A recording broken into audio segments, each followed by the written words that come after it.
Hi friends, ఇక్కడ చూడండి హ్యాండ్స్కి అనేది మనం కట్ వర్క్ అనేది ఎలా పెట్టుకోవాలని చూపిస్తాను చూడండి ఈజీగా.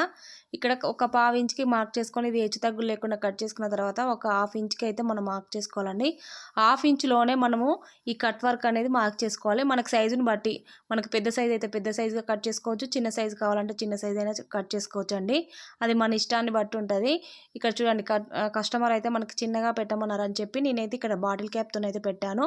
చాలా బాగా వచ్చింది ఫ్రెండ్స్ కటింగ్. అలాగే స్టిచ్చింగ్ కూడా బాగా వచ్చింది. స్టిచ్చింగ్ కూడా వీడియో కూడా పెడతాను హ్యాండ్స్కి, చూసేయండి. హ్యాండ్ మొత్తం ఇలా మార్క్ చేసుకొని ఈజీగా కట్ చేసుకోవాలి. చాలా ఈజీ ఫ్రెండ్స్, ఇది కటింగ్ అయినా స్టిచ్చింగ్ అయినా చాలా ఈజీ. ఒకసారి ట్రై చేయండి మీరు కూడా. అలాగే వీడియో నచ్చినట్లయితే ఒక లైక్ ఇవ్వండి, సబ్స్క్రైబ్ చేసుకోండి ఫ్రెండ్స్. చూస్తున్నారు కానీ సబ్స్క్రైబ్ చేయట్లేదు, చాలా వరకు చేయండి ఫ్రెండ్స్. కొంచెం ఇంకా మోటివేషనల్గా అయితే ఉంటుంది కదా. ఇలా మొత్తం అయితే మార్క్ చేసుకొని కటింగ్ చేసుకోవడమే. హ్యాండ్స్ అయితే పర్ఫెక్ట్గా రెడీ అయిపోయాయి చూడండి.